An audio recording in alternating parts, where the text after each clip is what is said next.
శోభా explores.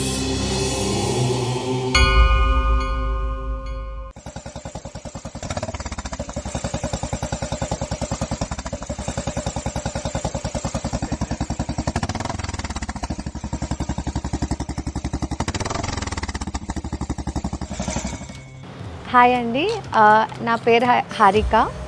నేను రీసెంట్గా లదాఖ్లో మింగ్లా పాస్కి వెళ్ళొచ్చాను. I'm the first woman from Telangana to ride solo to Mingla pass. So నా పేరు తెలుగు బుక్ ఆఫ్ రికార్డ్స్లో రిజిస్టర్ అయింది. ఈరోజు పద్మశ్రీ శోభారాజ్ గారిని కలవడానికి వెళ్తున్నాను అనమాట. So I'm very excited to meet her.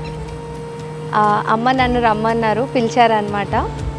So అలాంటి ఒక గొప్ప సింగర్ని, గొప్ప వ్యక్తిని కలవడానికి వెళ్తున్నాను ఇప్పుడు నేను. So I'm very excited about that. I hope you all also will like listening to our conversation. So I'm very excited to meet her. So మీరు కూడా నాతో పాటు రండి.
ఏ హారిక,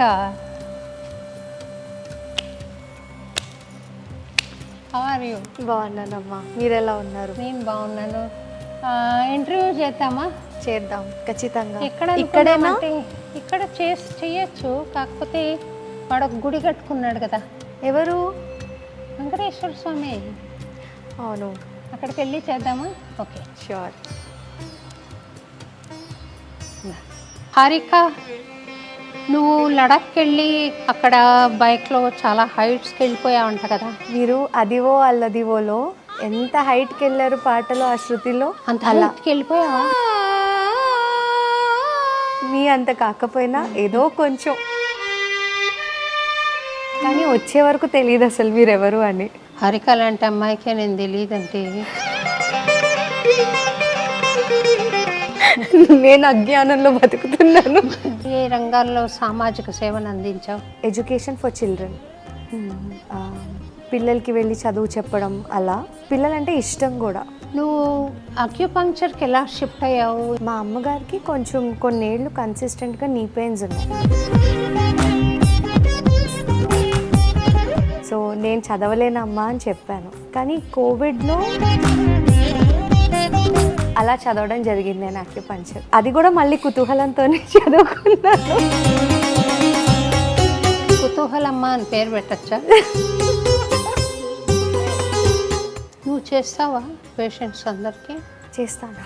పేషెంట్స్ నిన్ను అప్రోచ్ అవ్వాలంటే ఐ డ్రీమ్స్ ద్వారా రావచ్చా? Sure. What is your concept about God? నా దృష్టిలో ఇట్స్ ద సేమ్. ఒకవేళ భగవంతుడు వెంకటేశ్వర స్వామి అక్కడ వచ్చి నిలబడ్డాడు, హారిక నీకేం కావాలమ్మా అన్నాడు, ఏమడుగుతావు? ఫస్ట్ అయితే నాకేం కావాలో నాకంటే ఆయనకే బాగా తెలిసేమో. నీ ఫేవరెట్ హీరో ఎవరు సినిమాలో? కొంచెం గట్టిగా ఇష్టం అంటే నాకు, I feel he's a brilliant actor. Same question నేను మిమ్మల్ని అడగొచ్చా? మీ రోజుల్లో మీకు నచ్చిన యాక్టర్స్ ఎవరైనా ఉన్నారా? నాకు నచ్చిన హీరో ఉన్నాడు, చెప్పనా? మిస్టర్ వెంకటేష్. నీ పెళ్లి సంగతి చెప్పు నాకు. నాకు ఇంకా పెళ్ళి అవ్వలేదు. అయితే చేసేస్తాం త్వరగా. You are not closed? No. So మీ మ్యారేజ్ అయ్యి ఒక 40 to 50 years అయిందా? అంటే నాకు ఎన్నేళ్ళు అనుకుంటున్నాను. What is your definition of marriage? Marriage ఎట్లా ఉండాలో చెప్తాను నేను. ఆయన వెంట పయనించడం భార్య మంచి లక్షణం. What is your definition of life? ఇప్పుడు మరణం తర్వాత ఏమవుతుందో చెప్తే నేను జీవితం ఏంటి అని చెప్తాను. నేను ఒకటి అడుగుతా, చేస్తావా? చెప్పండి. ప్రామిస్? ప్రామిస్. ఒక చిన్న పాట పాడు.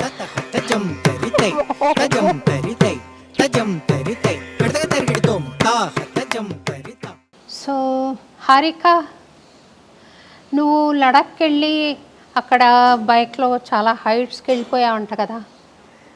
మీరు అదివో అల్లదివోలో ఎంత హైట్కి వెళ్ళారు పాటలో, ఆ శృతిలో. అంత హైట్కి వెళ్ళిపోయావా? మీ అంత కాకపోయినా ఏదో కొంచెం వెళ్ళావని నాకు చాలా సంతోషం అయిందమ్మా.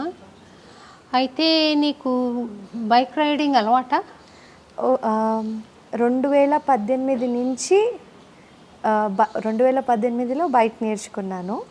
సో అలా మొదలుపెట్టి నా ఫ్రెండ్స్ బైక్స్ తీసుకుని అలా నేర్చుకుంటూ ఈ లదాఖ్ ట్రిప్లో బైక్ రైడ్ చేయడం జరిగింది. మా ఫ్రెండ్ బైక్ని జాతీయం చేసేసావా?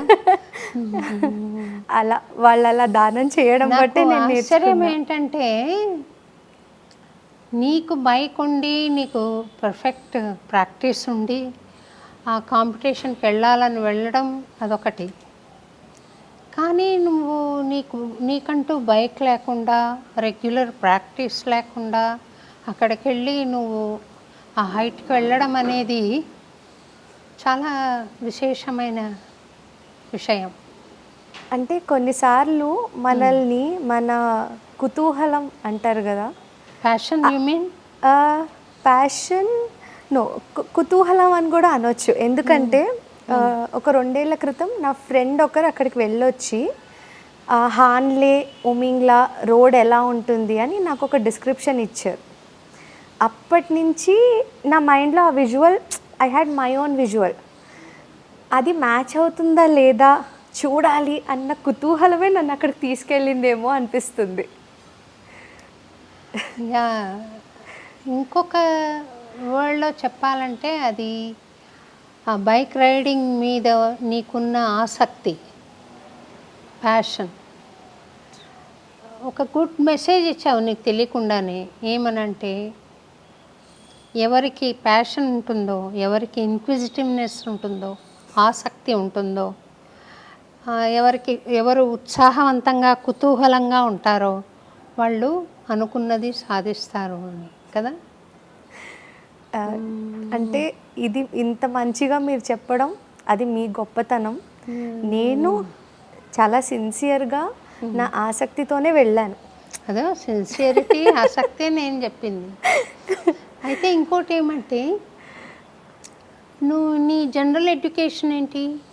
నేను యాక్చువల్గా చేసింది engineering. I'm a graduate in engineering. Which engineering? Computer science. Computer science. కానీ ఎప్పుడు కాలేజ్ అయిపోయాక జాబ్ ప్లేస్మెంట్ వచ్చినా అది తీసుకోలేదు. ఇంజనీరింగ్ చేస్తున్నప్పుడే నేను ఇంజనీరింగ్కి కరెక్ట్ పర్సన్ కాదు అని అర్థమైపోయింది. కాకపోతే professional degree is very important. అందుకని అది పూర్తి చేసుకొని సోషల్ సర్వీస్లోకి వెళ్ళడం జరిగింది. Completely out of my passion and interest. Social service, సామాజిక సేవ. అవునండి. ఎట్లా ఏ ఏ రంగాల్లో సామాజిక సేవను అందించావు? నేను మేజర్లీ ఎడ్యుకేషన్ ఫర్ చిల్డ్రన్. నేను ఫైనల్ ఇయర్ ఇంజనీరింగ్లో ఉన్నప్పుడు ఒక సంస్థకి నేను వాలంటీర్ చేసేదాన్ని, పిల్లలకి వెళ్ళి చదువు చెప్పడం అలా. సో దాని ద్వారా నాకు అర్థమైంది ఏంటి అంటే, నాకు ఓపిక, ఎనర్జీ 2 ఎక్కువ ఉన్నాయి. This is the best combination for children. So అలా పిల్లలంటే ఇష్టం కూడా.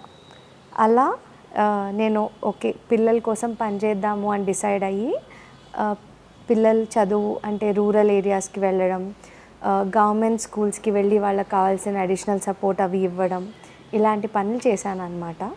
కొంచెం యాక్టివ్గా క్రైసిస్ సిచ్యువేషన్స్లో కూడా పనిచేశాను. Chennai floods, Kerala floods, majorly Covid వచ్చింది కదా 2020. అప్పుడు మాత్రం బెంగళూరులో చాలా ప్రోయాక్టివ్గా మా వాలంటీర్స్ టీంతో నేను పనిచేయడం జరిగింది. 2 కామన్ థింగ్స్ ఉన్నాయి నీకు నాకు. ఏమంటే చెన్నై ఫ్లడ్స్కి వెళ్ళి నేను సేవ చేయలేకపోయాను, కానీ అంతవరకు నాకు వచ్చిన సన్మానం చేస్తారు కదా షాల్స్ కప్పి, ఆ షాల్స్ బండ్లు అన్నీ నేను రిలీఫ్ కింద పంపించాను వాళ్ళకు. తర్వాత వాళ్ళు వాళ్ళకి కప్పి వాళ్ళకి డొనేట్ చేస్తూ పిక్చర్స్ తీసి నాకు పంపారనమాట. మీ షాల్స్ నాకు అదొక తృప్తి వచ్చింది. సరే, నాకు నేను పాడినందుకు సన్మానం చేశారు, అన్ని షాల్స్ నేను ఏం చేసుకుంటాను. అది ఫ్లడ్స్లో అఫెక్ట్ అయిన వాళ్ళకు కొంచెం సహాయకారిగా ఉన్నాయి కదా అని సంతోషం కలిగింది. ఇంకోటి, కరోనాలో మ్యూజిక్ సంబంధంగానే చేశాను. గోవింద రక్షమాం కరోనాతః అని ఒక వరల్డ్ ప్రేయర్ లాగా పాపులర్ సింగర్స్ అందరి చేత పాడించి ఒక పాట, అది ఒక రోజున వరల్డ్ ప్రేయర్ కింద పెట్టాము. సో నువ్వు కూడా వాటికి పనిచేయడం నాకు సంతోషంగా ఉంది తల్లి. అంటే సేవాభావం చాలా గొప్పది. Serving hands are better than praying lips అంటారు. సో యూ హ్యావ్ సర్వ్డ్ మానవ సేవే మాధవ సేవ.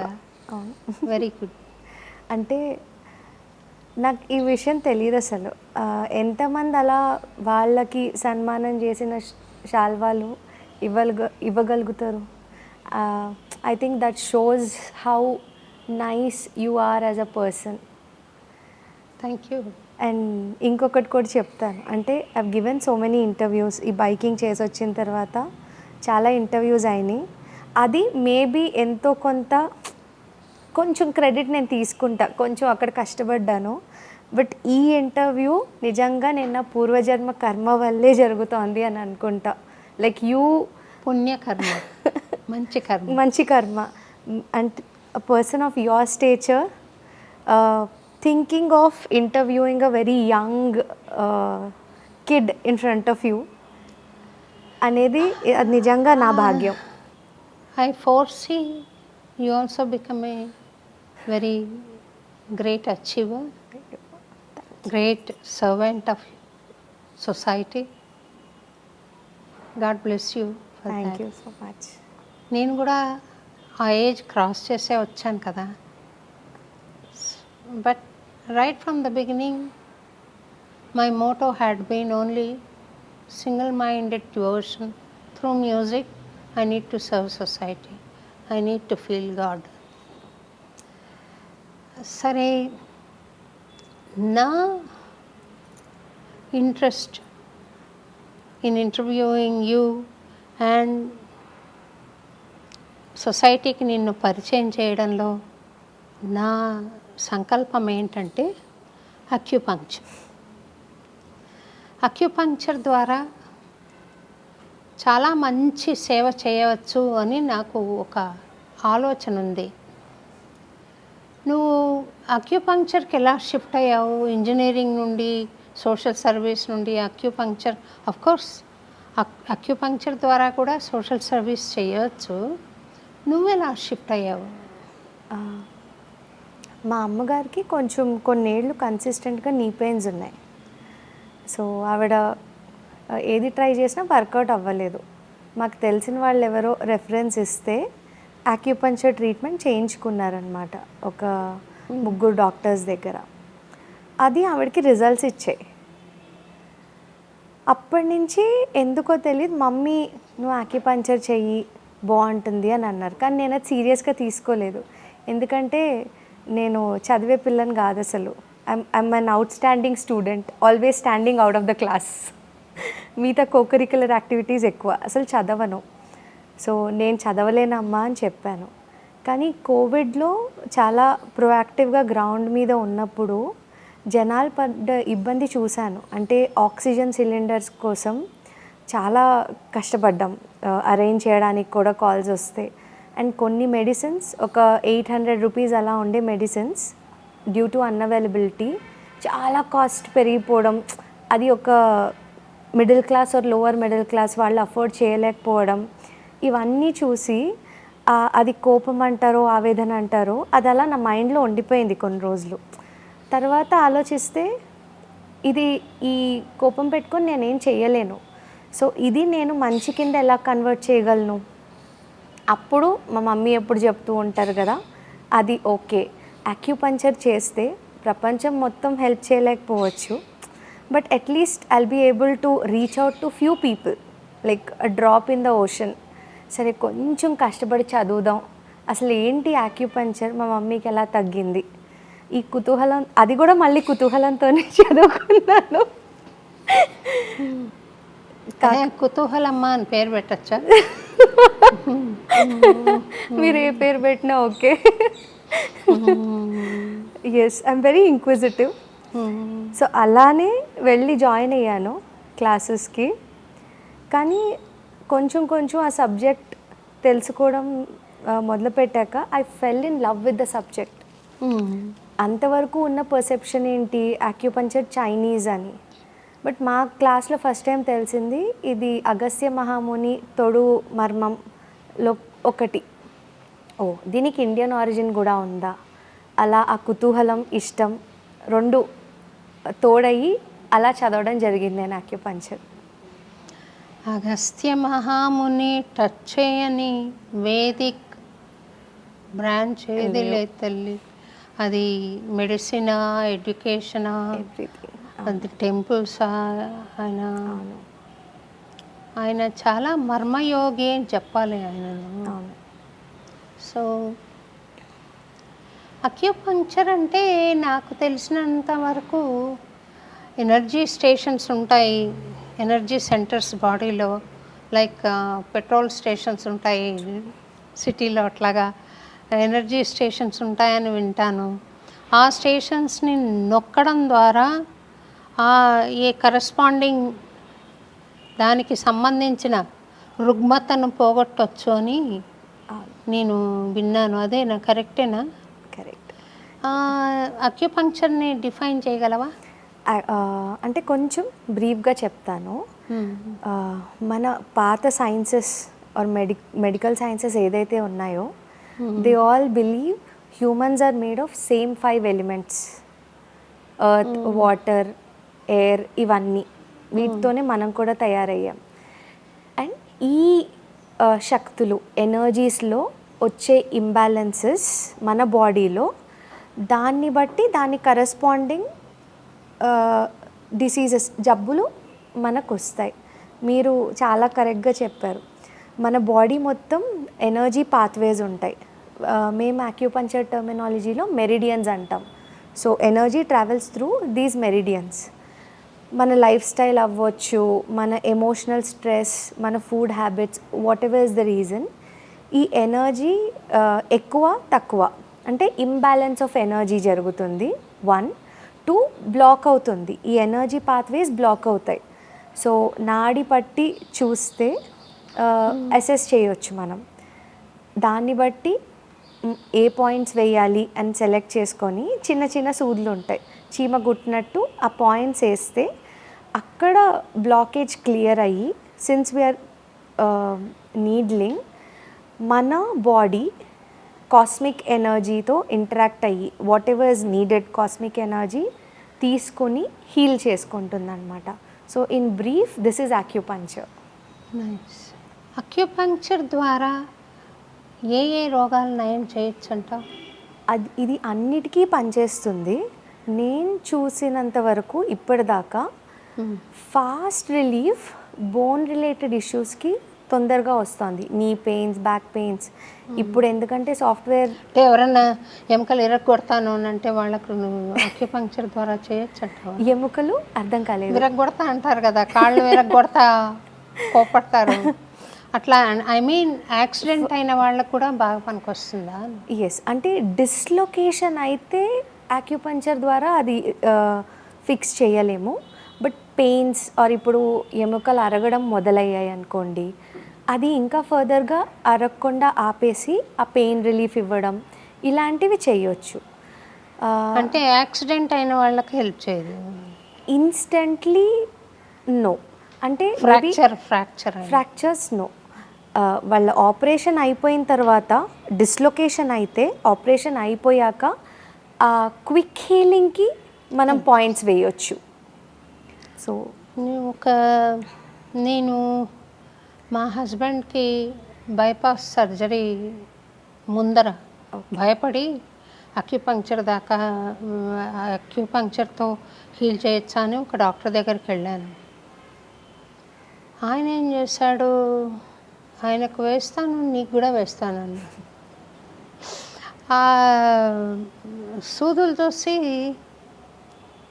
తన కోసం నేను భరించి వేయించుకున్నాను, లేకపోతే నాకు వద్దనుకున్నాను. తనకు బాగా అవుతుందని అంటే చెయ్యండి అని చెప్పాను అనమాట. రోజు అంటే రోజునంటే వారానికి 3 సార్లేమో వెళ్ళాలి. వెళ్ళి ఆయన ఎక్కడెక్కడ సూదులు పెడితే అట్లా పెట్టుకోవాలన్నమాట. ఇది టైం టేకింగ్ ప్రాసెస్ అని అప్పుడు తెలుసుకున్నాను నేను. It's not a quick relief. ఇట్లా ఈరోజు చేస్తే రేపు లైక్ సారిడాన్, ఆస్ప్రో, టైలినాల్ అట్లా పనిచేసేట్లుగా కాదు. Over a period of time you need to do. This depends on multiple factors. ఒకటి, ఇఫ్ ఆ ప్రాబ్లం అనేది అక్యూటా క్రానికా. If it is acute the results will be quick. If it's chronic it's there for 10-15 years, కొంత time పడుతుంది. Additionally lifestyle, మన sleep pattern, food also plays a major role. ఇప్పుడు fibre rich food తిన్నామనుకోండి, or which is easy to digest, ఏ points వేసినా you will see the results quicker.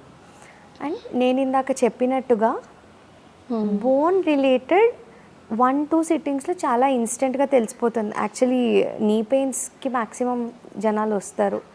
ఒక after 50 maximum patients they come with knee or back pain. Right after the first session relief ఉంది అని చెప్తారు. So అలా bone related issues result చాలా క్విక్గా చూస్తున్నాం. మిగతావి కొంత ఒక 3-4 సిట్టింగ్స్ తర్వాత కొంచెం ప్రోగ్రెస్ అనేది కనిపిస్తోంది, provided they follow the sleep pattern and diet that we suggest. నువ్వు చేస్తావా పేషెంట్స్ అందరికీ? చేస్తాను. పేషెంట్స్ నిన్ను అప్రోచ్ అవ్వాలంటే ఐ డ్రీమ్స్ ద్వారా రావచ్చా? ష్యూర్. నా ప్రాక్టీస్కి వేరే కాంటాక్ట్ నెంబర్ ఉంది, అది ఇస్తాను నేను. ఓకే, ఐ డ్రీమ్స్ వాళ్ళకి ఇవ్వు. ఓకే, ష్యూర్ అండి. తర్వాత నేను చాలా టైం తీసుకుంటుంది, తనకేమో కొంచెం సివియరిటీ ఉంది, బ్లాక్స్, అందుకని వి వెంట్ ఫర్ సర్జరీ. నాకు నువ్వు బాగా చేస్తావు, ఏమైనా ఎలిమెంట్స్ ఉంటే అక్యుపంక్చర్ చేసుకుంటాను. నాకు తెలీదు నేను మీకు ఫస్ట్ టైం చేసినప్పుడు నాకు తెలీదు, లేకపోతే అప్పుడే మిమ్మల్ని చిన్నగా బెదిరించేదాన్ని, మీకు అంకుల్కి చేయాలంటే మీరు కూడా చేయించుకుంటేనే చేస్తాను అని. అంటే ఎవరి మీదన్నా ఇట్లా కోపం వస్తే అక్యుపంక్చర్ చేసేస్తావా? అది నా వృత్తికి ద్రోహం చేసినట్టు అవుతుంది కదా. జాగ్రత్త, అక్యుపంక్చర్ చేస్తాను. అవును, చిన్నగా అలా నా ఫ్రెండ్స్ని ఎవరినైనా అలా సరదాకి చెప్తానేమో, కానీ no, 2 completely different things. When చేసేటప్పుడు డెడికేటెడ్గా మనసు పెట్టే చేస్తాను. అవునా? What is your concept about God? నేను ఇంగ్లీష్లో మాట్లాడుతున్నాను, మన ప్రేక్షకులందరూ తెలుగు వాళ్ళు, మనం తెలుగులో మాట్లాడదాం. మళ్ళీ కామెంట్స్లో రాస్తారు ఏమనంటే, హారిక తెలుగు అమ్మాయి, శోభారాజు తెలుగు మనిషే, ఎందుకు ఇంగ్లీష్లో మాట్లాడుతున్నారని రాస్తారు. దానికి నాకు ఒక చిన్న సంజాయిషి ఆర్ ఎక్స్ప్లెనేషన్ ఏంటంటే, నేను కొంతకాలమే ఇక్కడ హైదరాబాద్లో పెరిగాను, మిగతా అంతా పెరిగింది బెంగళూరు. సో కొంచెం అలా నేను తెలుగు మాట్లాడేటప్పుడు ఇంగ్లీష్ పదాలు వచ్చేస్తాయి, బట్ ఎఫర్ట్ పెడతాను నేను తెలుగే మ్యాక్సిమం మాట్లాడడానికి. సో అబౌట్ గాడ్, నా దృష్టిలో my perception is nature, God two different things అని నేను అనుకోను. It's the same. Like nature ఎంత మెటిక్యులస్గా దాని ప్లానింగ్ ఉంటుందో, that is where I see God. అంటే some people call it super natural power or some మనకి నచ్చిన పేర్లు మన ఇష్ట ప్రకారం పెట్టుకుంటాం. ఇట్స్ ద సేమ్. అంటే జనరల్గా దేవుడి దగ్గరికి వెళ్ళి నాకు సుఖాలు ఇవ్వు ఇలా కోరుకుంటారు చాలామంది. I don't do any of that. నా లైఫ్లో నేను తెలుసుకుంది ఏంటి అంటే, because I relate nature to God. Summer లేకుండా మనకి రెయినీ ఉండదు. Without rain will not have winter. I like winter, but throughout the year winter ఉంటే ఏమవుతుంది? భూమే ఉండదు కదా. For nature to exist all 4 seasons are equally important. So మనకు కూడా అంతేనేమో, కష్టం లేనిది సుఖం విలువ తెలీదు. So just like nature, God also balances everything in our life. Happiness తెలియాలంటే ఆ బాధపడాలి, అప్పుడే ఆ హ్యాపీనెస్ అనే ఎమోషన్ మనం ఫీల్ అవ్వగలుగుతాం, జస్టిఫై చేయగలుగుతాం. So for me that is God. Everything, good bad, everything is nature and God. Good. అంటే దేవుడు సృష్టిలో ఎలాగున్నాడంటే, అన్నమాచార్యుల వారు అంటారు, పచ్చి పాలలోని వెన్న పరమాత్ముడు అని. See there is a neem tree there, in every leaf there is life, and that is God. Yes. ఈ సృష్టిలో అంతా ఉన్నాడు, సృష్టికి అతీతంగా ప్యూర్ ఫామ్లో కూడా ఉన్నాడు. Like electricity, we see through that light. ఆ లైట్లో మనకు ఎలక్ట్రిసిటీ ఎక్స్ప్రెస్ అవుతుంది కాంతిలాగా. పవర్ బ్యాటరీలో కూడా ఉంటుంది. ప్యూర్ ఫామ్ ఆఫ్ ఎలక్ట్రిసిటీ ఉంది, మ్యానిపులేటెడ్ ఎలక్ట్రిసిటీ కూడా ఉంది, ఎక్స్ప్రెస్డ్ ఎలక్ట్రిసిటీ. అలాగే భగవంతుడు ప్యూర్ ఫామ్లో పరబ్రహ్మ స్వరూపంలో ఉన్నాడు. అలాగే సృష్టిలో ప్రకృతిలాగా ఎక్స్ప్రెస్ అయి ఉన్నాడు, సృష్టి లోపల ఉన్నాడు అని పెద్దలు అనగా నేను కూడా ఎంతో సాధన చేసి తెలుసుకున్న విషయం తల్లి. ఒకవేళ భగవంతుడు వెంకటేశ్వర స్వామి అక్కడ వచ్చి నిలబడ్డాడు, హారిక నీకేం కావాలమ్మా అన్నాడు, ఏమడుగుతావు? ఫస్ట్ అయితే I will thank him, show my gratitude for giving this life. అన్ని కష్టాలు సుఖాలు అన్నీ పడ్డాను కాబట్టి ఈరోజు బహుశా ఇక్కడ నేను అందువల్లే ఉన్నాను. So first I tell him I love him so much and I show my gratitude. And అంటే నేను అనుకోవడం, నాకేం కావాలో నాకంటే ఆయనకే బాగా తెలిసేమో. So I will accept what he gives me, because he will give me better than the best of what I want. అంటే నేను అక్కడ వచ్చి నిలబడితే భయపడి పరిగెట్టిపోతున్నాను అస్సలు. కెమెరామ్యాన్ అందరూ పోవా? లేదు, ఐ లవ్ గాడ్. నేను తిరుమలకి లవ్ గాడ్, అందరూ ఐ లవ్ గాడ్ అని చెప్పడం వేరు, సాక్షాత్తుగా ఎదురుకొచ్చి నీకేం కావాలి నాయన అంటే చూసి తట్టుకోవడం వేరు. పరిగెత్తిపోతారేమో అనిపిస్తుంది, కానీ I understand you can stand and talk to him. Even Tirumala or ఏ ప్లేసెస్కి వెళ్ళినా I don't wish anything. I go there only to express my gratitude. వెళ్ళి దేవుడికి ఐ లవ్ యూ గాడ్ అని చెప్పేసి వస్తాను అంతే. Very good. నీ ఫేవరెట్ హీరో ఎవరు సినిమాలో? యాక్చువల్లీ ఒక ఫేవరెట్ హీరో అంటూ లేరు. I like the roles or characters that people play. కొంచెం గట్టిగా ఇష్టం అంటే నాకు విజయ్ సేతుపతి గారు చాలా ఇష్టం. I feel he's a brilliant actor. Fahadh Faasil Malayalam actor. నాకు తెలుగులో ఎందుకో తెలీదు రాజేంద్ర ప్రసాద్ గారు అంటే చాలా ఇష్టం. I feel he's a brilliant actor. అలా ఒక హీరో అంటూ లేరు, కానీ ఆ రోల్ని బట్టి ఆ పర్ఫార్మెన్స్ని బట్టి. అండ్ ఈ కరెంట్ దీంట్లో సత్యదేవ్ అని ఒక యాక్టర్ ఉన్నారు, అంటే not like very prominent actor కానీ, but I think he's actor. Same question నేను మిమ్మల్ని అడగొచ్చా? మీ రోజుల్లో మీకు నచ్చిన యాక్టర్స్ ఎవరైనా ఉన్నారా? నాకు నచ్చిన హీరో ఉన్నాడు, చెప్పనా? మిస్టర్ వెంకటేష్. నన్ను యాక్చువల్గా ఒక అమ్మాయి ఎవరో అడిగింది యూఎస్లో, who is your favourite hero అని. వెంకటేష్ అంటే తను గురు సినిమాలో వేశాడు కదా, ఆ వెంకటేష్ అని అనుకుంది. నిజమే, అమ్మాయి పాట కూడా పాడింది, చాలా బాగుంది మేడం, మీరు చూసారా అని అడిగింది. అడిగితే ఏం పాట బాగుందమ్మా అంటే, ఓ సక్కనోడా అంట చేసిన గుండె దడ దడ ఏదో ఉంది, అలాగా మాట్లాడుతున్నట్టుంది ఆ పాట. నాకు కూడా ఇష్టం అమ్మా వెంకటేష్ అంటే. కానీ మీ వెంకటేష్ ఎన్నాళ్ళు అందంగా కనపడతాడో తెలియదు, కానీ నా హీరో వెంకటేష్ ఎప్పటికీ అందంగా ఉంటాడు. నేను చాలా చిన్నతనంలో చూశాను తిరుపతిలో స్వామిని. అప్పుడు ఎంత అందంగా ఉన్నాడో, ఇప్పుడు అంత అందంగా ఉన్నాను, నేనే ఇట్లా అయిపోయాను. అంటే ప్రతి ఒక్కరి లైఫ్లో బిలీవర్స్ ఆఫ్ గాడ్ మనకు మామూలుగా భక్తి ఉంటుంది. మీ కేసులో ఆ భక్తి వెంకటేశ్వర స్వామి పట్ల భక్తి నుంచి ఆరాధనగా ఎప్పుడు మారింది, ఎలా మారింది? భక్తి ఆరాధన రెండూగా నేను చూడను. భక్తి మనసులో ఎప్పుడుందో ఆరాధనా భావం వస్తుంది, ఆరాధన ఎప్పుడుందో భక్తి ఉంటుంది అని నేను అనుకుంటాను. ప్రేమ కూడా ఉంటుంది. నాకు వెంకటేశ్వరుడిగా స్థిరపడింది ఎప్పుడంటే, నాకు చిన్నతనం నుండి కృష్ణుడు అంటే ఇష్టం. నాకు నా కృష్ణుడి మీదే పాటలు, కృష్ణుడితోటే నా ధ్యానం అట్లా ఉంటుంది.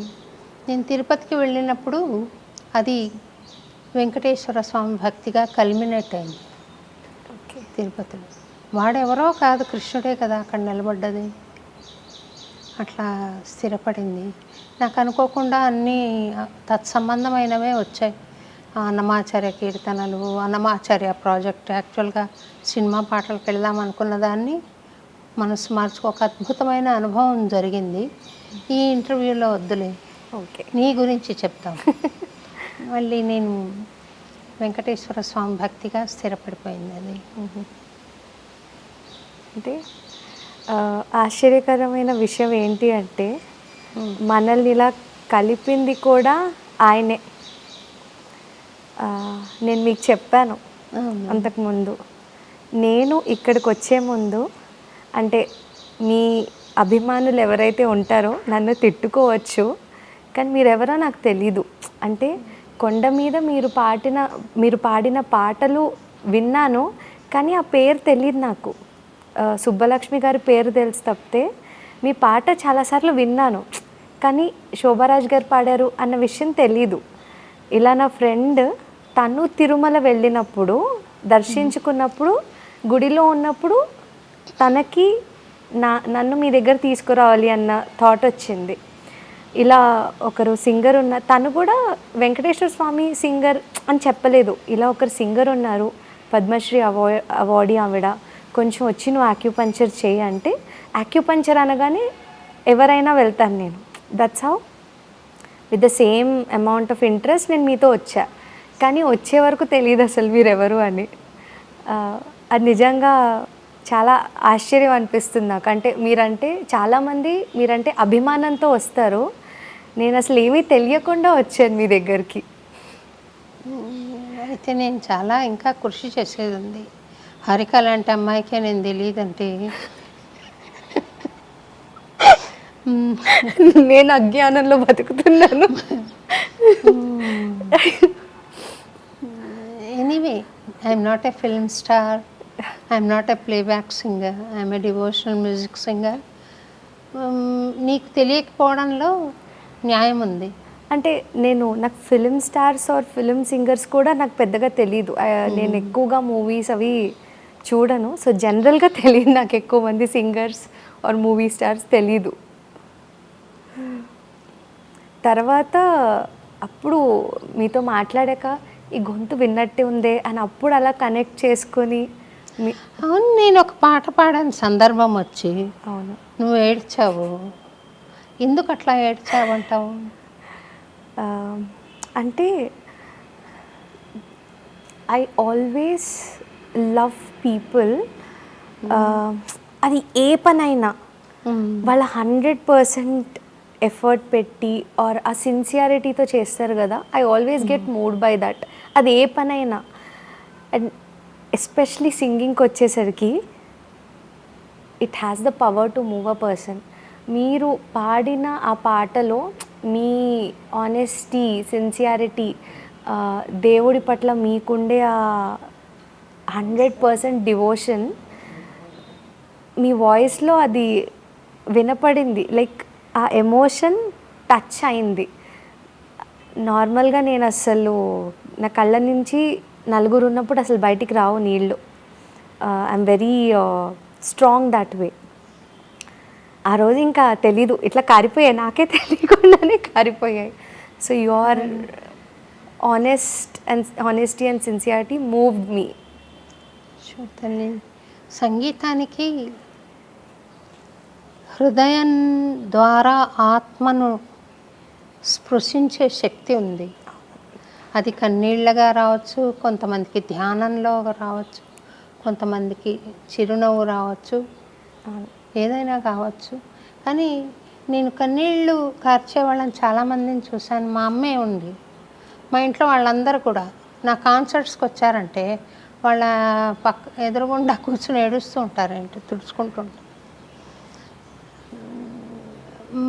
మా అమ్మకు చాలా రకాల భావాలు రావచ్చు. నా కడుపులో పుట్టిన చిన్న బిడ్డ ఇది ఇట్లా పాడుతోందని రావచ్చు.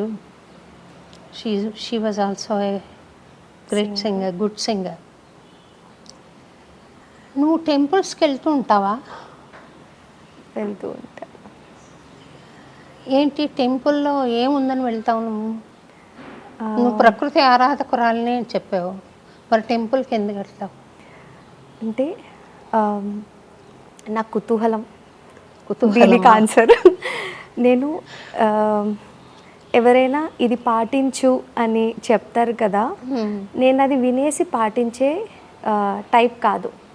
ఫస్ట్ ఇది ఎందుకు, ఈ ప్రొసీజర్ ఎందుకు అన్న ఫస్ట్ థాట్ అండ్ క్వశ్చన్ నాకు వస్తుంది. అలా అవతల వాళ్ళు ఆన్సర్ ఇస్తే ఓకే, లేదు అంటే I look for answers, and I believe the Indian heritage, history and culture is brilliant. అంటే ప్రపంచానికి రియల్ సివిలైజేషన్ అంటే ఏంటో నేర్పించింది భారతదేశమే. అండ్ సైంటిఫికలీ కూడా మనం చాలా అడ్వాన్స్డ్గా ఉన్నాం. ఇప్పుడు we look towards the west for validating these sciences. అలా నేను వెతికిన ఆన్సర్స్లో అసలు టెంపుల్ అనే కాన్సెప్ట్ ఏంటి, ఇవన్నీ ఒకటి ఒక ఫామ్ ఉన్నప్పుడు for us to connect and express our thoughts becomes easy.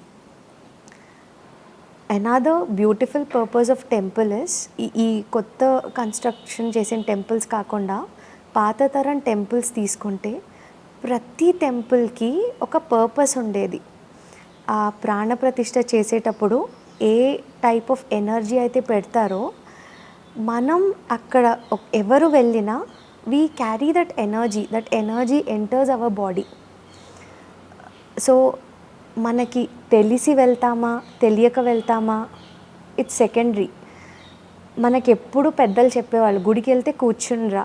మనం అతి తెలివితేటలతో ఏం చేస్తాం, ఒక్క సెకండ్ కూర్చొని ఓకే నాకు ఇప్పుడు పుణ్యం వచ్చేసింది, దేవుడి ముందు కూర్చునేసాను అని వెళ్ళిపోతాం. కూర్చునిరా అంటే sit, take the energy in. So temples are like the energy enhancers. నా ప్రాక్టికల్ ఎక్స్పీరియన్స్లో మా యాక్యుపంచర్లో ఒక టెంపుల్ ట్రిప్ ఉంది నేను చదివిన సియానన్ ఇన్స్టిట్యూట్తో. ఈ పంచభూతాల టెంపుల్ ఉంటాయి కదా, వాటన్నిటికీ తీసుకెళ్తారు.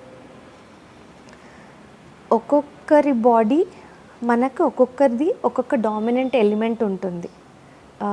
For example summer like you and me కొంచెం వాటర్ బాడీస్ అంటాం. సో మన ఎనర్జీ కరెస్పాండింగ్ టెంపుల్స్లో we will have the intensity of that, will feel the intensity of that energy. ఈ 5 టెంపుల్స్ చాలామంది అరుణాచలం వెళ్తారు, అదేంటి అగ్నిలింగం. మనకి తెలిసినా తెలియకపోయినా వెళ్ళి ఆ టెంపుల్ ప్రెమైసెస్లో మనం కాసేపు కూర్చుంటే ఆ ఎనర్జీ మన బాడీ అబ్జార్బ్ చేసుకుంటుంది. మన బాడీలో ఫైర్ రిలేటెడ్ ఉన్న ప్రాబ్లమ్స్, డైజెషన్ ఆర్ హార్ట్, ఇట్లాంటివి క్రమేణా తగ్గుతూ వస్తాయి అన్నమాట. జస్ట్ ఆ టెంపుల్కి వెళ్ళి ఆ ఎనర్జీ మన బాడీ అబ్జార్బ్ చేసుకోవడం వల్ల. సో టెంపుల్స్కి ఇంత బాగా ఆలోచించి మన పూర్వీకులు టెంపుల్స్ డిజైన్ చేశారు. These are like energy enhancers. అది మేబీ ఫారెన్ ఇన్వేజన్స్ వల్ల అవ్వచ్చు. ముఘల్స్ వచ్చారు, తర్వాత బ్రిటిషర్స్ వచ్చారు. ఈ జనరేషన్స్లో ఏమైంది, నాలెడ్జ్ ట్రాన్స్ఫర్ అనేది తగ్గిపోయింది మనకి. సో ఇండిపెండెన్స్కి బేసిక్ సర్వైవల్ మోడ్కి వెళ్ళిపోయాం మనం. అప్పుడు knowledge transfer would have hardly been possible. So దాని తర్వాత జనరేషన్స్కి ద రియల్ పర్పస్ ఆఫ్ మన ట్రెడిషన్స్ తెలీదు. అది కాలక్రమేణా కొన్ని మూఢనమ్మకాలు అనిపిస్తాయి, కొన్ని they are still very relevant. So అది తెలుసుకునే ప్రయత్నం చాలామంది జనాలు చెయ్యరు. ఎప్పుడైతే మనం అది తెలుసుకుంటామో మన సంస్కృతి ఇంత గొప్పదా అని అర్థమవుతుంది. నేనేమనుకుంటానంటే రిచువల్స్ వెనక ఉన్న సైన్స్ని మనం పిల్లలకి ఎక్స్ప్లెయిన్ చేస్తే వాళ్ళు ఎప్పుడూ వదిలిపెట్టరమ్మా. పెద్దవాళ్ళు వదిలిపెడతారేమో కానీ అవును, children and youngsters will never leave if they get convinced what it is. ఎందుకు చేస్తాము అనేది వాళ్ళు కన్విన్స్ అవుతే వదిలిపెట్టరు. అన్ఫార్చునేట్గా ఏమైందంటే ఇట్లా చేయి, తూర్పు తిరిగి దండం పెట్టు, గుడికి ప్రదక్షిణాలు చేసిరా, ఎందుకు తిరగాలి ఊరికే అంటారు. అక్కడ ఒక శక్తి కేంద్రీకృతమై ఉంది. ఆ ఎనర్జీ వేవ్స్ వస్తుంటాయి. నువ్వు ప్రదక్షిణం చేయడం ద్వారా నిన్ను తాకుతాయి, నీకు ఆరోగ్యం సమకూరుతుంది. అలాగే స్వామి దగ్గర తీర్థం ఉంటుంది. ఈ పండితులు చదివే మంత్రాల ద్వారా ఆ వాటర్కి మెమరీ ఉంటుంది కదా, అది అబ్జర్వ్ చేసుకుని మంత్రాలను అది తీర్థం అవుతుంది. ఆ వాటర్, ఆ తీర్థం తాగడం మూలాన దానికి ఒక ఎఫెక్ట్. ఆంజనేయ స్వామి గుడికి వెళ్ళి తీర్థం తాగ 30 రోజులు అని చెప్తారు. ఎందుకు తాగాలి అనేది చెప్పరు. దాంతో కొంచెం కష్టం వచ్చింది. కానీ ఇంత గొప్ప సైన్స్, మతం అంటాం కానీ it is the greatest science. ఇంత సైన్స్ రేషనాలిటీ ఎక్కడా ఉండదు. చెప్పకపోవడం మూలన మూఢనమ్మకమైంది. తెలిస్తే ఇప్పుడు చూడు, ముందు రైలు బొగ్గులతో నడిచే రైలు బ్రిటిషర్స్ ఎప్పుడైతే మనకు చూపించారో భయపడి దయ్యం వస్తుందని భయపడి పరిగెత్తారంట. ఎప్పుడైతే అందులో సైన్స్ తెలుసుకున్నారో, బొగ్గులు నిప్పులు వేయడం వలన అగ్ని శక్తికి ఎనర్జీ ఉత్పత్తి అయ్యి రైలు ముందుకు వెళ్తోంది అన్న సైన్స్ తెలుసుకుని ఉంటే అప్పుడే ఎన్నో ఇంకా కనుక్కోవడానికి అవకాశం ఉండేది. మన వాళ్ళు ఎంత మేధా సంపత్తి గల వాళ్ళు ఉన్నారో అది ఎందుకనో మనకు ఎక్స్ప్లెనేషన్ జనరేషన్స్కి పాస్ ఆన్ అవ్వక అందించడంలో ఎక్కడో పొరపాటు జరిగింది. ఆ పొరపాటు మూలన కొంచెం దెబ్బ తగిలింది. కొంచెమా తీవ్రమైన దెబ్బే తగిలింది.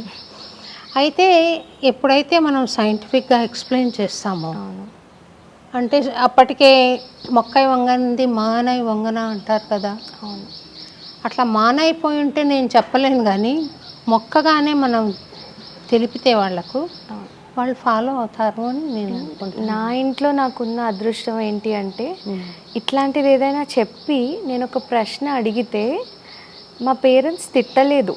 వాళ్ళకి తెలిస్తే సమాధానం చెప్పేవాళ్ళు. లేదు అంటే సరే కలిసి రీసెర్చ్ చేద్దాము అన్నట్లే పెంచారు. కాబట్టి నేను రిచువల్స్కి వెనకాలన్న ఆ గుడ్ బిలీఫ్ అండ్ సైన్స్కి I could connect it. So ఏవేవి నాకు కన్విన్సింగ్గా అనిపించాయో ఐ ఫాలో దెమ్. అనిపియనివి మేబీ ఈ టైంకి రిలవెంట్ కాదేమో, పాతకాలంలో ఇట్ ఈస్ రిలవెంట్ ఆర్ దాని ఆన్సర్స్ ఇంకా వెతకడం అలా చేస్తున్నాను. మన ఇంతకుముందు ఈ హై రైజ్ బిల్డింగ్స్ మనకి లేవు, నార్మల్గానే ఉండేవి ఇల్లులు. వంటిల్లు ఈస్ట్లో ఎందుకు పెట్టేవాళ్ళు, పెడతారు? ఇల్లు ఇల్లు ఇల్లులు కాదు. ఓకే. వంటిల్లు ఈస్ట్లో ఎందుకు ఉంటుంది? ఆడవాళ్ళు పొద్దున్నే లేచి వంట చేసేవాళ్ళు. ద ఎర్లీ సన్ రైజ్ అప్పుడు దే వెరీ గుడ్. అవి ఆ రేస్ మన మీద పడతాయి, మనం పని చేసుకుంటూ ఉన్నా ఆ రేస్ మన మీద పడతాయి. So it is providing lot of vitamin D to the body. ఇవన్నీ ఆలోచించి పెట్టారు. మగవాళ్ళు వెళ్ళి పొద్దున్నే 5:30-6కి నదుల్లో మునిగి స్నానం చేసి ఇలా నీళ్లు అర్పించేవాళ్ళు సూర్యుడికి, తర్పణం. ఆ రేస్ ఎప్పుడైతే వాటర్లో నుంచి వస్తుందో these droplets acts like prism. So 7 colours come and touch our body. మనకు కావాల్సిన ఆ బేసిక్ కలర్ ఎనర్జీ ఏదైతే ఉంటుందో, ఎలిమెంటల్ ఎనర్జీ అక్కడి నుంచి వస్తోంది. సో ప్రతి శాస్త్రం వెనకాల దే వాస్ క్లియర్ సైన్స్. ఇప్పుడు ఆ ఎక్స్ప్లెనేషన్ లేక మనం అది మూఢనమ్మకం అనుకుంటున్నాం. మూఢనమ్మకము సైన్స్ ఎక్స్ప్లెయిన్ చేయకపోతే మూఢనమ్మకం అవుతుంది. ఇంకా కొత్త సినిమాలు ఏం చూసావు? నేను సినిమాలు ఎక్కువగా చూడను, అసలు చూడలేదా? చాలా తక్కువ. ఈ మధ్య గుర్తు కూడా రావట్లేదు, చూడలేదు అనుకుంటా ఈ మధ్య కాలంలో ఏది. నేను థియేటర్కి సంవత్సరానికి మేబీ 1-2 వెళ్తాను అంతే. గుడ్. చూసి నేర్చుకునే దానికన్నా చూసి చెడిపోయేదానికి ఎక్కువ అవకాశం ఉందేమో అనుకుంటున్నాను. మంచి ఉంటుంది అందులో, చెడు ఉంటుంది. చెడును విసర్జించి మంచిని తీసుకోగలిగితే చూడాలి. నువ్వు చేయగలవు, కానీ నీకే అలాగా భగవంతుడు ఒక పరిస్థితి ఏర్పాటు చేశాడు కదా. మీరు అంటే ఇంత లైఫ్ చూశారు కదా, what is your definition of life? ఇప్పుడు మరణం తర్వాత ఏమవుతుందో చెప్తే నేను జీవితం ఏంటి అని చెప్తాను. మరణంలో ఏం జరుగుతుంది? జీవుడు శరీరం నుండి వెళ్ళిపోతున్నాడు, లైఫ్ వెళ్ళిపోతుంది, లైఫ్ గోస్, ఆత్మ వెళ్ళిపోతుంది. సో జీవితానికి డెఫినేషన్ ఇవ్వాలంటే ఒక ఆపరేటర్స్లో ఒక గుడి లేదా ఒక దేహం, ఒక గుడిసె, ఒక ఇల్లు, దేహాన్ని అనుకుంటే అందులో జీవుడు వచ్చి చేసే సంసారమే జీవితం. జీవుడు వస్తాడు, వచ్చి తన కర్మానుసారంగా కొన్ని ప్రయత్నాలు, భగవద్ అనుగ్రహంతో కొన్ని ప్రయత్నాలు, తన ఇష్టానుసారం కొన్ని ప్రయత్నాలు చేసి తత్ఫలితంగా మంచి చెడ్డ రెండూ గమనించి వెళ్ళిపోతూ ఉంటాడు. ఇంకొంచెం ఒక మెట్టు ఎదిగిన జీవుడు ఏం చేస్తాడంటే, అసలు నేనెవరిని, ఈ శరీరంలోకి ఎందుకు వచ్చాను, నా అంతిమ లక్ష్యం ఏంటి, నేను ఆనందంగా లేనే, ఎప్పుడు ఏదో దుఃఖంలో ఉంటున్నాను, నేను సంతోషంగా ఉన్నా అది తాత్కాలికం అవుతోంది, ఎందుకు ఇలాంటి పరిస్థితి వస్తోంది అని ఆలోచన చేసి సుఖ దుఃఖాలకు అతీతమైన బ్రహ్మానందాన్ని అనుభవించే ప్రయత్నం చేస్తాడు లైఫ్లో. యోగులు ఉన్నారు, భక్తులు కొంతమంది సాధన చేస్తుంటారు. ఆ సాధన ద్వారా భౌతికాతీతమైన ఆనందాన్ని అనుభవించాలి అని ప్రయత్నం చేస్తూ ఉంటారు. అంటే నాకు ఇప్పుడు ఒక ఐస్ క్రీమ్ ఇచ్చావు, తింటాను, తిన్నంతసేపే బాగుంటుంది, మళ్ళీ అట్లా నిరవధిక సుఖద రామ అంటారు. అంటే కంటిన్యూస్ హ్యాపీనెస్, కావాలి అని ప్రయత్నం చేస్తాను. నేను ఎవరో తెలుసుకోవాలనుకుంటాను. నేను ఈ పడిపోయే శరీరం కాదు, పడిపోతుంది, మట్టిలో కలిసిపోతుంది. కానీ దెర్ ఈజ్ వన్ థింగ్, అది శాశ్వతమైంది. అదేంటి? అది నయనం చిందంతి శస్త్రాణి నయనం దహతి పావకః. భగవద్గీతలో సాంఖ్యయోగంలో చెప్తాడు కదా, అది గాలికి శుష్కించదు, నీటికి తడవదు, దాన్ని కత్తితో చంపలేవు అని చెప్తాడు. అగ్గికి కాలదు ఆత్మ. కాబట్టి అది ఎటర్నల్. నువ్వు నేను ఎటర్నల్, వాళ్ళందరూ కూడా ఎటర్నలే. కానీ పోయాడు అని ఏడుస్తాం, ఎందుకంటే శరీరంతో ఉన్న బంధం మూలాన ఏడుస్తాం. శరీరంతో అయ్యో శోభారాజు గారు నాకు తెలుసు ఆమె పోయారంట, ఎక్కడ పోయినా ఆత్మ వెళ్ళిపోయి దాని పని అది చేసుకుంటుంది. ఇది పాతగా అయిపోయింది కాబట్టి పడిపోతుంది. పాత బట్టలు. వాసాంసి జీర్ణాని యథా విహాయ నవాని గృహ్ణాతి నరోపరాణి తథా శరీరాణి విహాయ జీర్ణాని అన్యాని సంయాతి నవాని దేహి. అంటే ఎలాగైతే పాత వస్త్రాన్ని వదిలేసి కొత్త వస్త్రం మనిషి ధరిస్తాడో, అలాగే ఆత్మ కూడా శుష్కించిన శరీరాన్ని వదిలేసి కొత్త శరీరాన్ని ధరిస్తుంది. మోక్షం అంటే ఇంకా జన్మలే లేకుండా పరబ్రహ్మ స్వరూపంగా మిగిలిపోవడం. వైష్ణవ సిద్ధాంతం ప్రకారము విష్ణు సాయుధ్యం పొందడం. అది తల్లి లైఫ్ అంటే సుఖ దుఃఖాలు చూడడం, వాటికి అతీతంగా ఉండడానికి ప్రయత్నించడం, అప్పుడప్పుడు వాటి ఎఫెక్ట్ మన మీద పడుతుంది. ఏడవడం, నవ్వడం, 10 మందికి సహాయం చేయడం, అన్నీ చేసి వాటికి అన్నిటికీ అతీత స్థితికి వెళ్ళడం. అంటే నేను ఒక 3-4 సార్లు మీ దగ్గరకు వచ్చా. ఐ ఆల్వేస్ సీన్ అంకుల్ ఎప్పుడు మీ తోడు వస్తూ ఉంటారు. సో మీ మ్యారేజ్ అయ్యి ఒక 40 to 50 years అయిందా? అంటే నాకు ఎన్నేళ్ళు అనుకుంటున్నా? అంటే మీకు ఏ ఏజ్లో మ్యారేజ్ అయిందో తెలియదు కదా. మాది 40 years. మొన్న Okay. 40 years అయింది. Okay. So what is your definition of marriage? Marriage ఎట్లా ఉండాలో చెప్తాను నేను. ఎట్లా ఉండాలని అంటే, పాతకాలం డెఫినేషన్ వేరేగా ఉంది. భర్తను అనుసరించి పోవాలి అని. అనుసరించాలి తప్పనిసరిగా. అది ఉదాత్తమైన ఆశయం అయితే, ఉదాత్తమైన లక్ష్యం వైపు ఆయన పయనిస్తుంటే, ఆయన వెంట పయనించడం భార్య మంచి లక్షణం.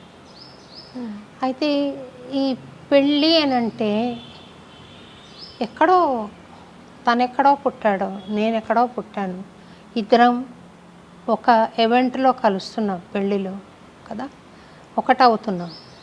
అప్పుడు నా అభిప్రాయాలను భర్త గమనించాలి, భర్త అభిప్రాయాలను నేను గమనించి గౌరవించాలి. తన కష్ట సుఖాలేంటి నేను తెలుసుకోవాలి, నా కష్ట సుఖాలేంటి తను తెలుసుకోవాలి.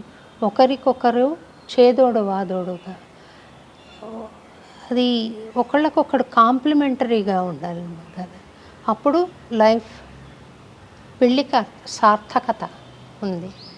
తర్వాత తపస్సఖి అనేవాళ్ళు ఇదివరకు. ఏంటి పెళ్ళి చేసుకొని ఇంకా పిల్లలు కానీ వాళ్ళని పెద్ద చేసి వాళ్ళకి పెళ్ళిళ్ళు చేసి మళ్ళీ వాళ్ళకి పిల్లలు పుడితే వాళ్ళని చూసుకొని ఏదో ఒక రోజున మనకు తెలియకుండా మనమే చచ్చిపోవడం జీవిత లక్ష్యం కాదు కదా. పెళ్ళి అని అంటే 2 కుటుంబాలు దగ్గర వస్తాయి. ఇప్పుడు అట్లా లేవు కదా, న్యూక్లియర్ ఫ్యామిలీస్ అని. భార్యాభర్తలు ఇద్దరు విడిగా ఉంటున్నారు కదా. అవసరార్థం ఉండడం వేరు, అట్లా ప్లాన్ చేసుకొని ఉండడం వేరు. అవసరార్థం అంటే ఇప్పుడు ఎక్కడో అమెరికాలో ఉద్యోగం వచ్చింది, సరే వెళ్తారు, కానీ ఫ్యామిలీస్ని మర్చిపోమని కాదు, వాళ్ళతో టైఅప్స్ అట్లాగే మెయింటైన్ చేస్తూ వాళ్ళకు అవసరాలు తీర్చుకుంటూ ఉండడం అవసరం, చాలా ముఖ్యం. పెళ్ళి బిట్వీన్ 2 ఫ్యామిలీస్ కదా. తర్వాత మనిషి అన్నాక కోపతాపాలు ఉంటాయి. నాకు ఉండొచ్చు, నీకు ఉండొచ్చు. పెళ్ళి అయిన తర్వాత నీకు నాకు కాదులే, ఎవరు భార్యాభర్తలకి కోపతాపాలు ఉంటాయి కదా. కోపతాపాలు ఉన్నప్పుడు నాకు కోపం వచ్చినప్పుడు తను తగ్గిపోవాలి, తనకు కోపం వచ్చినప్పుడు నేను తగ్గిపోవాలి. అలా ఉన్నప్పుడు సంసారం అనేది జరుగుతుంది. లేకుంటే ఈ రోజుల్లో పెళ్ళి సంగతి చూస్తే, అమ్మో ఆయన పెద్దగా గురకబెట్టాడు, నేను డైవర్స్ చేసేస్తా, తర్వాత నాకు బర్త్డే గుర్తుపెట్టుకొని నాకు గిఫ్ట్ ఇవ్వలేదు, నేను డివోర్స్ చేసేస్తా, ఇట్లా చిన్న చిన్న ట్రివియల్ రీజన్స్ మూలాన డివోర్స్లు అయిపోతున్నాయి. అట్లా కాకుండా ఒక అండర్స్టాండింగ్, ఎందుకు ఇవ్వలేకపోయాడు, తన దగ్గర లేదేమో, లేనప్పుడు ఆశించడం నాదే కదా తప్పు. ఇలా బ్రాడ్గా ఆలోచన చేస్తే లౌకికంగా వివాహం నిలబడుతుంది, వివాహ బంధం నిలబడుతుంది. ఇక తపస్సఖి అనే మాటకు పెళ్లి చేసుకుంటున్నారంటే తపస్సఖ, అల్టిమేట్గా నా జీవితం ఏంటి నేను తెలుసుకోవడం పరమావధి కాబట్టి ఆ ధ్యాన స్థితిలో నేను వెళ్ళడానికి నా భర్త సహకరించాలి, నా భర్త ఆ ధ్యాన స్థితికి వెళ్ళడానికి నేను సహకరించాలి. అటువంటప్పుడు చాలా అది అసలు ఆశించదగిన విషయం పెళ్ళి ద్వారా. లేకపోతే అర్థం ఏముంది కదా, అర్థం ఉంటుందా? Any more questions? నీ పెళ్ళి సంగతి చెప్పు నాకు. నాకు ఇంకా పెళ్ళి అవ్వలేదు. అయితే చేసేస్తాం త్వరగా. ఇలా అర్థం చేసుకునే అబ్బాయి దొరకలేదు నాకు. మీరు డెఫినేషన్ ఇచ్చారు కదా, I probably didn't come across that kind of person. ఇట్లా ప్రాక్టికల్గా ఆలోచన చేసి స్పిరిచువల్ ఇంట్రెస్ట్ ఉన్న అబ్బాయి దొరికితే చేసుకుంటావా? You are not closed? No. అంటే what I look for is a emotional maturity అనేది అవసరం అనిపిస్తుంది. చాలామందికి ఫిజికల్ ధైర్యం ఉంటుంది. నేను ఇప్పుడు చూస్తున్న పరిస్థితుల్లో ఏదైనా ఒక సీరియస్ టాపిక్ డిస్కషన్ వచ్చేస్తే, అంటే అమ్మాయిలు ఎలా ఉంటారు, మన బాధ మనం కక్కేయాలి, that is our way of dealing. అబ్బాయిలు అట్లీస్ట్ అది కూర్చొని వినాలి. వీళ్ళేంటి ఓన్లీ లాజిక్స్ ఆలోచిస్తారు, but that's not how women function generally. And ఈ ఎమోషనల్ ఇంటెలిజెన్స్ అని ఎందుకు అంటానంటే, they will understand to an extent if they have it. లేదు అంటే they will fear facing the emotion of the female. That will only damage the relationship. So our emotional intelligence is very important for a male in marriage అనిపిస్తుంది నాకు. Do I make sense? Yeah, sure. So that is something I look అంటే for.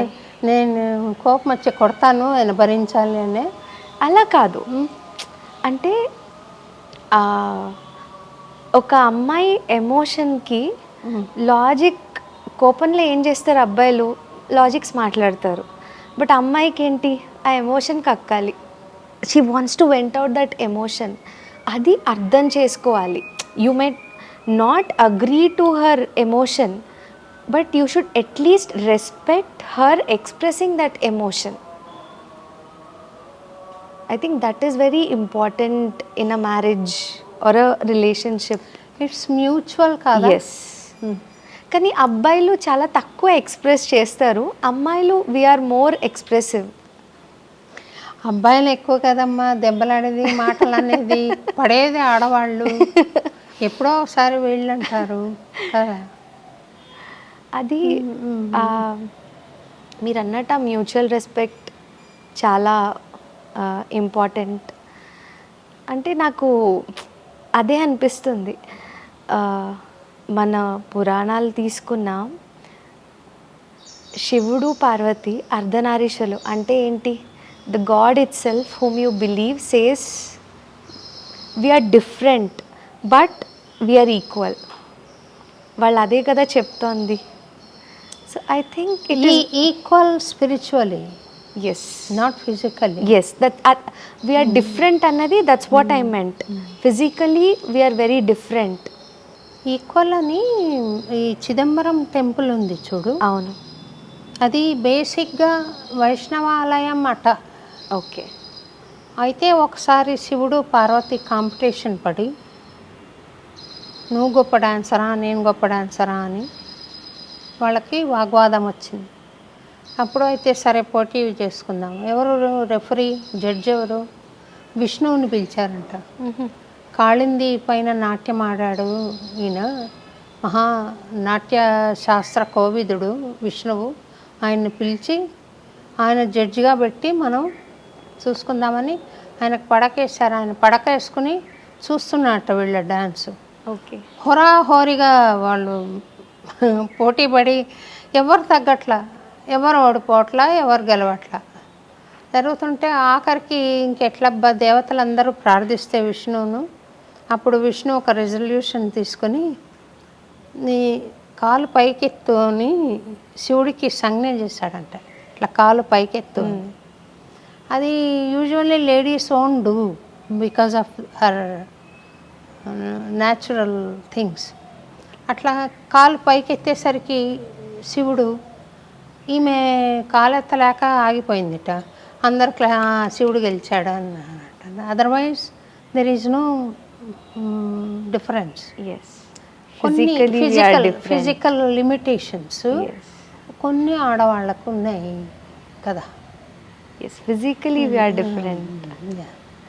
And physically and emotionally both men and women work function differently. Chidambaram temple కూడా మా acupuncture ట్రిప్లో మేము వెళ్ళాం. అది ఆకాశలింగం కదా. So that is also a coincidence. Very good. నేను ఒకటి అడుగుతా, చేస్తావా? చెప్పండి. Sure. If it's in my whatever I can, I will definitely do it. Promise? Promise. చేయాలి. చేస్తా. ఒక చిన్న పాట పాడు. ఇలా ఇరికిచ్చి నన్ను, నేను మీరు అక్యుపంచర్ అడుగుతారేమో అనుకున్నా. చిన్న పాట పాడు.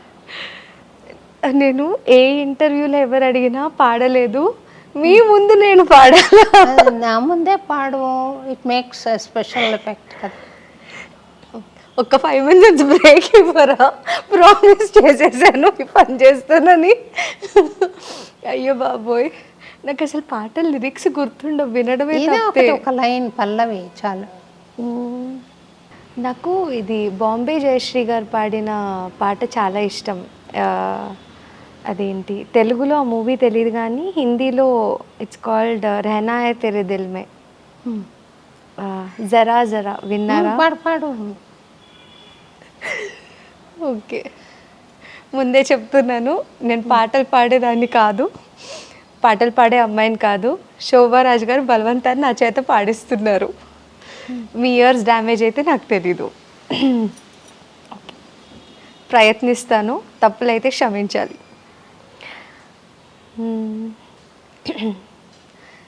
జరా జరా బహకతా హై महकता है आज तो मेरा तन बदन, मैं प्यासी हूँ मुझे भर ले अपनी बाहों में आ, तुझको सनम मेरी कसम दूर कहीं ना जा, ये दूरी कहती है पास मेरे आजा రే.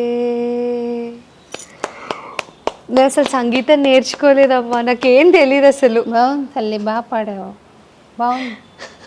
You are very much in tune. అవును, తాళం ఉంది, శృతి ఉంది, బాగా పాడావు. అయితే ఇది డివోషనల్ సాంగ్ ఎట్లా చేయాలంటే, ఆజారే సనం అంటున్నావు కదా, దట్ సనం should be Venkatesha or Krishna or Shiva according to your taste. ఆ తర్వాత నీ ప్రేమను ఆయనకు ఎక్స్ప్రెస్ చేస్తున్నట్టు మధుర భక్తి అయిపోతుంది. నేను అలాగే ఒకసారి పాడాను ఒక పాట, చాలా ట్రోల్ చేశారు. కానీ అది అర్థం చేసుకోలేకపోతే కష్టం. అట్లా అర్థం చేసుకుంటే చాలా బాగుంటుంది. నాకు అట్లా వెరీ గుడ్. తర్వాత నువ్వు నీ గమ్యం ఏంటి? నాకు అంటే రెండు, ఒకటి ప్రొఫెషనల్, ఒకటి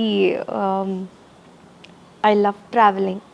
సో ప్రపంచంలో ఉన్న దేశాలన్నీ చూసేయాలి, చాలా ఇష్టం.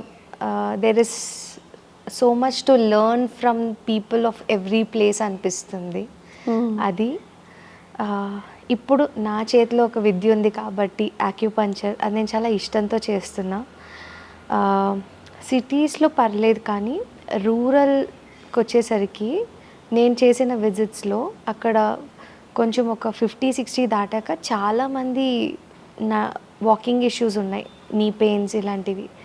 సో నాకు కుదిరినంత ఎక్కువ అలా రూరల్ కూడా వెళ్ళి వాళ్ళకి కేటర్ చేయాలి. So I should just give my 100%. నాకు ఎనర్జీ ఉన్నంత వరకు I want to keep doing this. తథాస్తు. Thank you. May you succeed in your pursuit. Thank you in your efforts. Okay, అయితే నా లాస్ట్ 2 questions. నేను చెప్పినట్టు ఐ ఫీల్ వెరీ లక్కీ. ఈ ఇంటర్వ్యూకి ఇంతవరకు మీరు ఎంచుకున్న వాళ్ళందరూ చాలా పెద్దవాళ్ళు. లైక్ మంజు గారు, భార్గవి గారు, many might not know she an excellent Kuchipudi dancer. ఆర్ ఇంత శంకరాభరణం తెలుసా? తెలుసు, నాకు ఆ సినిమా అంటే చాలా ఇష్టం. అందులో వేసింది తెలుసు. మా మదర్ అదే పనిగా కూర్చోబెట్టి నాకు ఆ సినిమా చూపించారు. అదొకటి, సాగర్ సంగమం ఒకటి. సో అందరూ చాలా పెద్దవాళ్ళు. వాళ్ళందరితో పోలిస్తే నా వయసు కానీ నా ఎక్స్పీరియన్స్ కానీ it is very minimal. You were so kind to choose me, but why? ఆ కుతూహలం అనమాట, టు నో ఇట్. చూడు, నువ్వు ఫస్ట్ డే నన్ను మీట్ అవ్వడానికి వచ్చినప్పుడు you came and you treated my husband with acupuncture. నాకు ట్రీట్ చేసావు. మీ ఇద్దరం ఎవరో తెలియదు. నేను ఫీజు ఇవ్వకపోతే నాకు వద్దన్నావు. అట్లాంటి మానవత్వం ఉన్న టెక్నోక్రాట్స్ లైక్ మెడికోస్ నాకు చాలా ఇష్టం అవుతారమ్మా. మనీ అవసరం నాకు తప్పనిసరి. నేను కార్లో ఇక్కడికి రావాలంటే నేను పెట్రోల్ పోసుకునే రావాలి కదా. ఆ పెట్రోల్ నాకు ఫ్రీగా ఇవ్వరు, అవునా? అవసరము. కానీ దానికోసం అని చెప్పే నేను పనిచేశాను అనుకో, ఐ లూజ్ ద రుత్ఫ్ అంటారు ఉర్దూలో. I lose the charm in life, the real taste in life. జీవితం యొక్క రుచి పోతుంది. ఎప్పుడైతే మనుషుల మీద మమతతో వాళ్ళ అవసరం ఏంటిని గుర్తించి నువ్వు పనిచేస్తూ వెళ్తావో, భగవద్ అనుగ్రహం ఆటోమేటిక్గా నీ మీద వర్షిస్తుంది. అంటే కొంతమంది ఉన్నారు, డబ్బులు పుష్కలంగా ఉండి కూడా రూపాయి తీయలేని వాళ్ళు ఉన్నారు. వాళ్ళది నేను ఎప్పుడు చెప్తాను మెడికోస్కి, అట్లాంటి రిచ్ పీపుల్ దగ్గర హెవీగా ఛార్జ్ చేసి బీద వాళ్ళకి ఫ్రీగా చెయ్యి అని చెప్తుంటాను. Same thing I tell you also. So when you have that kind of mental attitude, I am very sure with all your commitment, talent and spirit, you will become what you want to. You will reach your goal. You will be able to serve people అని నాకు అనిపించింది. అందుకని I chose you to. ఇవాళ ఇంటర్వ్యూకి నేను చేసుకున్నాను. I think I dreams వాళ్ళు కూడా ఈ ఇంటర్వ్యూని అప్రిషియేట్ చేస్తారు అని నేను అనుకుంటున్నాను తల్లి. Thank you so much. But for their cooperation we cannot do crew or something. వాళ్ళందరూ రావాలి కదా. బట్ నా మాట మీద గౌరవంతో వచ్చి చేస్తున్నారు అని అంటే వాళ్ళు కూడా దీన్ని చాలా అప్రిషియేట్ చేస్తారు చూసిన తర్వాత. నువ్వు tomorrow when you become something, they proudly say we interviewed her long back. Thank you so much. Interviews చేసిన ఇది చాలా డిఫరెంట్. అంటే I can never forget this interview. నేను ఇంటికి వెళ్ళి మా మదర్తో చెప్పాను, ఇలా శోభారాజ్ గారు అంటే ఆవిడని కలిశాను అంటే మా మదర్ షాక్ అయ్యారు. She is a fan of you which I did not know. ఏంటి కలిసావా? సో ఈ ఇంటర్వ్యూ చూస్తే ఆవిడ చాలా హ్యాపీగా ఫీల్ అవుతారు. సంతోషం తల్లి. అండ్ మా కోసం ఒక చిన్న పాట మీకు కుదిరితే. నాకు పాడాలని ఉంది కానీ గొంతు కోఆపరేట్ చేస్తుందా అని చూస్తున్నాను.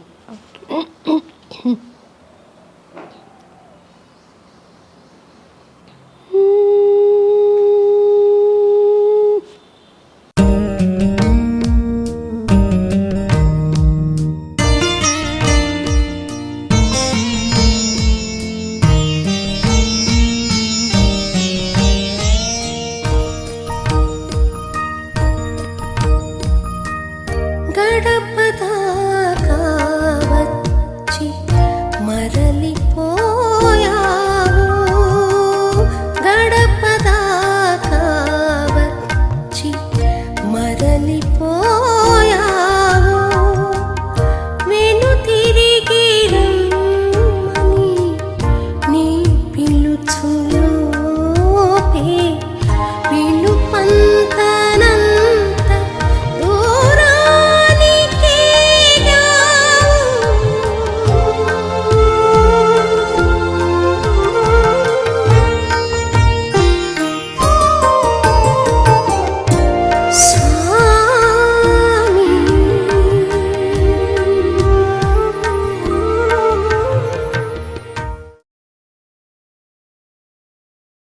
నా దృష్టిలో నువ్వు డాక్టర్ కదా, అక్యుపంక్చర్ హీలర్. నాకు అన్నిటికన్నా గొప్ప మెడిసిన్ ఏమనిపిస్తుందో తెలుసా? నవ్వడం. అవునా? సంతోషికి ఎప్పుడు కలుగు సుఖము, ఆరోగ్యం ఉంటుంది. సంతోషంగా నవ్వుతూ ఉండేవాళ్ళు ఆరోగ్యంగా ఉంటారు. అది పెద్ద మెడిసిన్ అనిపిస్తుంది. So in that connection will you please share A joke with me? Joke? I'm very bad at sharing jokes. ఎప్పుడు నవ్వుతూ ఉంటాను కానీ జోక్ చెప్పి నవ్వించలేదు నేను ఎప్పుడు. చాలామంది సింగర్స్ ఉంటారు కానీ only some go to that greatest heights. What could be the reason? I think in your case your sincerity, dedication, దాంతోపాటు the person that you are and the humbleness especially. I think that is why you are so dear to the god. Thank you. So మీరిద్దరూ చాలా హెల్దీగా ఉండాలి. I would love to keep coming back to this place. It is really very very peaceful and divine. So నేను మిమ్మల్ని మంచిగా treat చేసే శక్తి నాకు దేవుడు ఇవ్వాలి అని కోరుకుంటున్నాను. తథాస్తు. థ్యాంక్ యూ అమ్మా.